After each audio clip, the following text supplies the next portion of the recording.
नमस्कार दोस्तों और स्वागत है आपका एक और शानदार वीडियो में, जहां हम नोएडा की सीरीज़ को आगे बढ़ाते हुए बात करेंगे सेक्टर 122 की, जो नोएडा के मिडल ऑफ सेक्टर्स में आता है और रहने के लिहाज से आपको एक बहुत ही पॉश लुक देता है। तो चलिए बढ़ते हैं इस वीडियो में और डिटेल्स में रिव्यू करते हैं सेक्टर 122 का, जहाँ हम इस सेक्टर के फ्यूचर प्रोस्पेक्ट्स के साथ साथ करंट सिचुएशन के बारे में भी डिटेल्स में जानेंगे।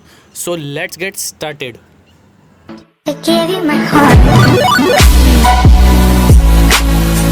सेक्टर 122 नोएडा के एक वेल डेवलप्ड और पॉश सेक्टर्स में से आता है, जहां आपको इंडिपेंडेंट हाउसेस, बड़े बड़े ग्रीन एरियाज़ और ब्यूटीफुल पार्क्स देखने को मिलेंगे। NH24 से लगभग 5 किलोमीटर होने के चलते और FNG से लगा होने के कारण ये सेक्टर नोएडा के मिडल ऑफ सेक्टर्स में आता है और इसका टोटल एरिया तकरीबन 200 एकड़ में फैला हुआ है, जहां आपको 1215 टोटल रेजिडेंशियल प्लॉट्स देखने को मिलेंगे, जिसमें A ब्लॉक में 200 मीटर के 267 प्लॉट्स हैं, जिसका डायमेंशन 10 बाय 20 का है। B ब्लॉक में 323 प्लॉट्स हैं, 112 मीटर के और 162 मीटर के। C ब्लॉक में 112 मीटर के प्लॉट्स हैं, 7.5 बाय 15 के। और D ब्लॉक में 383 प्लॉट्स हैं, 300 मीटर के, जिसका डायमेंशन 12 बाय 25 का है। बड़े बड़े प्लॉट्स होने की वजह से इस सेक्टर की बहुत ही पॉश लुक आती है, जिसको चार चांद लगाने में यहाँ के पार्कों का भी बहुत बड़ा योगदान है। जी हाँ दोस्तों, यहाँ पर 9 पार्क हैं। इसके अलावा इस सेक्टर के बीचों बीच एक राउंड अबाउट है, जिसमें एक हरा भरा पार्क होने के साथ साथ आर्टिफिशियल एनिमल्स भी बने हुए हैं। मानो लगता है कि किसी सफारी पर आ गए हों। अब बात करते हैं सेक्टर के रोड्स की। तो आपकी जानकारी के लिए बता दूँ, सेक्टर के अंदर की जो मेन रोड्स हैं वो 18 मीटर की हैं और अंदर के ब्लॉक्स की रोड्स वो 12 मीटर और 9 मीटर की हैं, जो कि एक रेजिडेंशियल लोकेशन के हिसाब से काफ़ी अच्छी हैं और सेक्टर को एक पॉश लुक देने में अहम भूमिका निभाती है।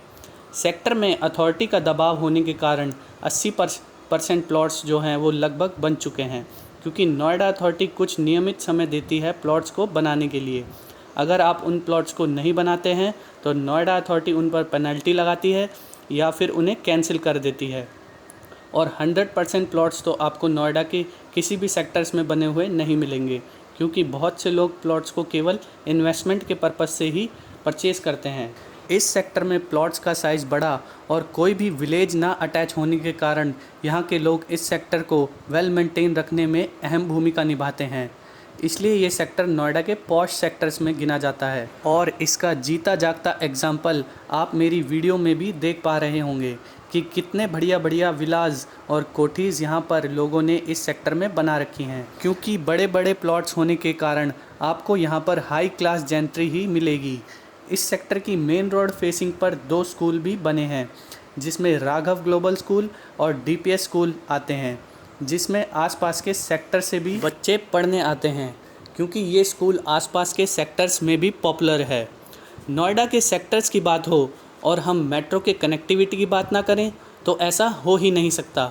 मेट्रो की कनेक्टिविटी यहाँ से 2 स्टेशन पर है, जिसमें एक्वा लाइन का 51 सेक्टर और ब्लू लाइन का 52 सेक्टर्स आते हैं, जो यहाँ से लगभग 2 किलोमीटर की दूरी पर हैं। और यहाँ पर सेक्टर 122 का एक्वा लाइन का प्रपोज मेट्रो स्टेशन भी बनने वाला है, जिससे कि फ्यूचर में आपको कनेक्टिविटी के लिहाज से भी फ़ायदा होगा और मेट्रो वॉकिंग डिस्टेंस पर होगी। अब बात करते हैं यहाँ पर प्लॉट्स के रेट की। तो आज की तारीख में यहाँ के प्लॉट्स की मार्केट वैल्यू 80 से 1 लाख पर स्क्वायर मीटर की है और इस सेक्टर का सर्कल रेट 52,500 है। तो बहुत कुछ मैटर करता है कि प्लॉट की लोकेशन पर और सेलर की नीड्स पर, क्योंकि प्रॉपर्टी का रेट डिमांड और सप्लाई पर डिपेंड करता है। कभी कभी सेलर को पैसे की ज़रूरत होती है तो वो आपको प्रॉपर्टी सस्ती भी बेच देता है, और कभी कभी बायर को प्रॉपर्टी की जल्दी होती है तो वो प्रॉपर्टी को महंगी भी ले लेता है। लेकिन अगर आपको इन्वेस्टमेंट करनी है तो ये सेक्टर इन्वेस्टमेंट के पर्पज़ से अब नहीं रहा। यहाँ रेट जो हैं वो लगभग बढ़ चुके हैं। लेकिन अगर आप इस सेक्टर को रेजिडेंस के पर्पज़ से देख रहे हैं तो बेशक इस सेक्टर से अच्छी लोकेलिटी आपको नोएडा के अन्य सेक्टर्स में नहीं मिलेगी। इन्वेस्टमेंट के लिए मैं आपको यही सलाह दूंगा कि आप कभी भी प्लॉट इन्वेस्टमेंट के लिए ख़रीदें तो नोएडा एक्सटेंशन में ख़रीदें, क्योंकि वहाँ के प्रॉपर्टी के रेट अभी बढ़ते हुए स्तर पर हैं। जैसे कि 10 साल पहले की बात करें तो इस सेक्टर में 120 मीटर का प्लॉट 5 से 6 लाख का था और वो ही प्लॉट आज 1 करोड़ रुपए का है। ऐसे ही Noida extension Greater Noida West में रेट बढ़ने वाले हैं और हाँ, वहाँ पर आप छोटे प्लॉट को ही प्रेफर करें क्योंकि छोटे प्लॉट के साइज़ की डिमांड ज़्यादा होती है और सप्लाई कम। और दूसरा, बड़े प्लॉट्स में अमाउंट बड़ा होने के चलते उसमें बायर्स बहुत कम आते हैं और आपको प्रॉपर्टी पर उतना कैपिटल गेन नहीं मिल पाता जो कि छोटे प्लॉट्स पे मिलता है। तो अंत में मैं आपको यही कहूँगा कि ये सेक्टर रहने के लिहाज से बहुत ही बेहतरीन है और सेक्टर के वेल मेंटेन और कनेक्टिविटी के लिहाज से आप यहाँ पर रेजिडेंस बनाने का विचार बना सकते हैं। तो दोस्तों, उम्मीद करता हूँ आज का ये वीडियो आपको ज़रूर पसंद आया होगा और जाते जाते वीडियो को लाइक और शेयर करना ना भूलें और चैनल पर नए आए हैं तो चैनल को सब्सक्राइब ज़रूर कर लेना ताकि मेरे आगे आने वाली नई वीडियोस की नोटिफिकेशन सबसे पहले आप तक पहुंचती रहें। तो मिलते हैं अपनी अगली वीडियो में, तब तक के लिए नमस्कार। देव शर्मा, पाथ प्रॉपर्टीज़ नोएडा से।